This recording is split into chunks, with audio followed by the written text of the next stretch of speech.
Okay, so let's do the chemostat with a Monod equation, but now let's try to complicate things. So now the inlet has product, and now we're not ignoring the cell maintenance coefficient KD. So we still have the same reaction. So now we have X naught and S naught going in, and we have S and X going out. So you can make two balances for those. So the thing is here we do the same approach as before. So what we can do is this. I'm just going to go through the balances quickly. Unit XV equals F X naught. So it's like an X balance. And unit is just the difference between these though. F over V is just D.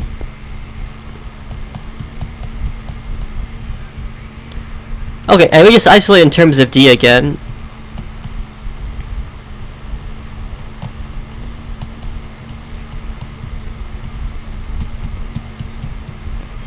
So that's one way you can isolate it. Or if you want, you could have actually just isolated it for unit. So then this is actually just unit X. Okay. And now we put it in terms of unit in terms of D.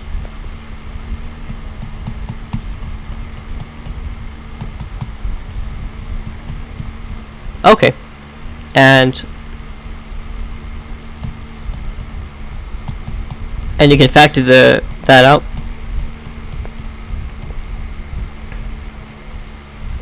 Yeah, that's good.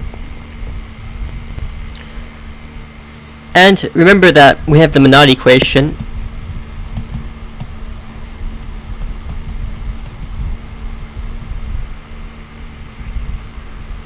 Okay. Now we can isolate and rearrange. So we'll get S equals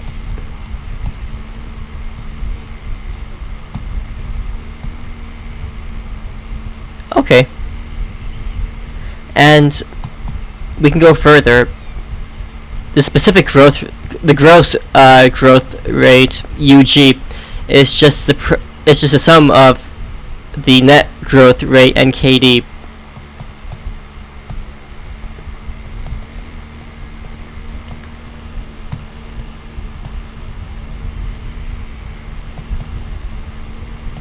Careful with the negative sign there. And now we can actually substitute in unit. You have unit in terms of D here, and we can actually just substitute that in.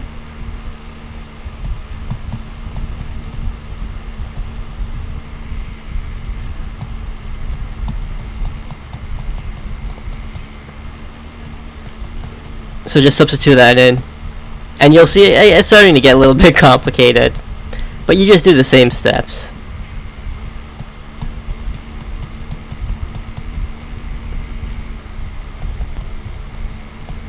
Okay, there we go. And we need an equation in terms of X. So the thing is, yeah, see before I'm telling you that the equations are kind of implicit, like you can't really solve them directly, but anyways. For the other one, so we need X profile. How can we get that? We can use the same equations as before. We just use the balance.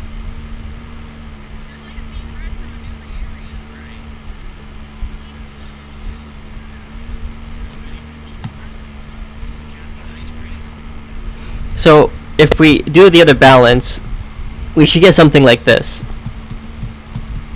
And you know, it looks very similar to what we had before, except now we don't have D, because it's not D in this case anymore.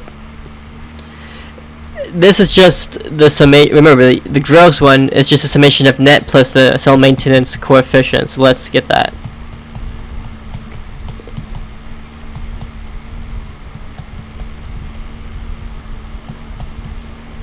Okay. And we can isolate in terms of X.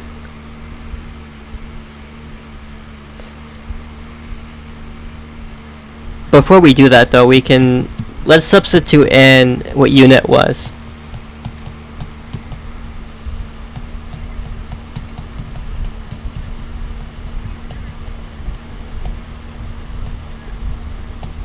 Okay, good.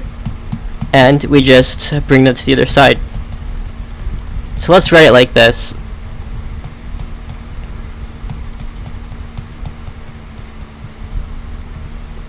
Okay, and there you have it.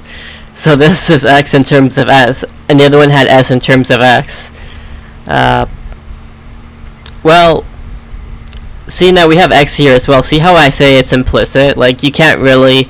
You can kind of get it in terms of x. See, the thing is, if you ask this on an exam, like, this should be enough to get you the full marks. Or if you need to calculate one of the values, like x, you can substitute in all the other values, and then you can isolate in terms of x a little bit more easily. And then you can even just substitute that x into this one. But again, yeah, you see that x's and s's are everywhere, so like, you know, it's implicit, it's not explicit. And there's not really much else you can do except plug and chug after you reach this point. Now, if you actually, like, and you can see that these are correct, because if you take KD to be 0, you'll get what we got before. And hell, even if you take x not to be 0, again, you recover everything fine. Let's do this for fun. So these are 0 now.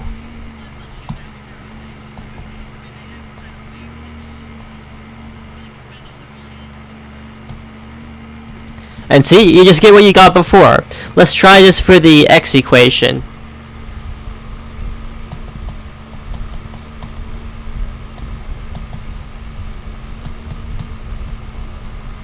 So then we'll get...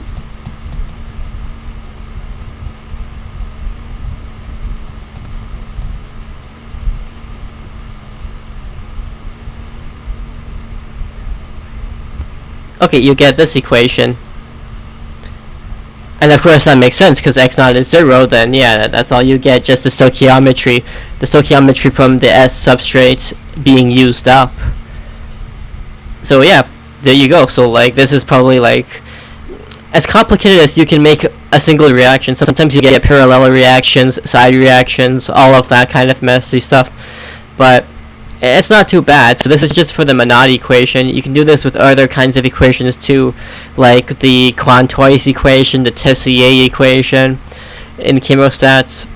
And then yeah, you can always change around these things. So yeah, right now it's just X biomass, which is just like cells being grown. But sometimes you can have a parallel product P being made, and then you'll see things get a little bit more complicated when you do that. But yeah, like otherwise for a single reaction, I think this is about as complex as you can make it. You can make your own reactors as well. Like, you can have like other stuff being put in, or you can even make it a recycle stream where you put that into that. But the thing is, when you start, let me take that away. So when you start doing a recycle stream, you'll usually get asked that on an exam unless it's really easy, because when you introduce a recycle stream like that, usually the problem, you can't solve it analytically anymore. Like, when I say solving it analytically, I mean getting like a perfect answer. When you start doing recycling streams and creating these kinds of loops, what will happen is you usually need to take an iterative approach. And when I say iterative approach, what you usually do is you brute force finding the solution in a computer. What the computer does is it tries different kinds of solutions. Like, it plugs a whole bunch of different values into these equations.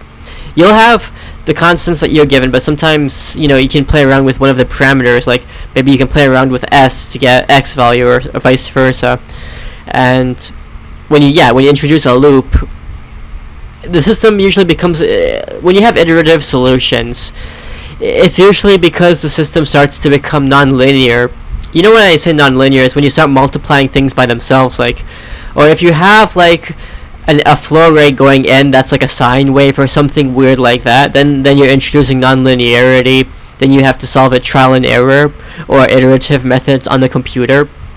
But otherwise, unless you're counting that kind of weird stuff, which you hopefully should not be asked on an exam, a pen and paper exam, maybe a programming exam you'll get asked that, but not for this kind of problem.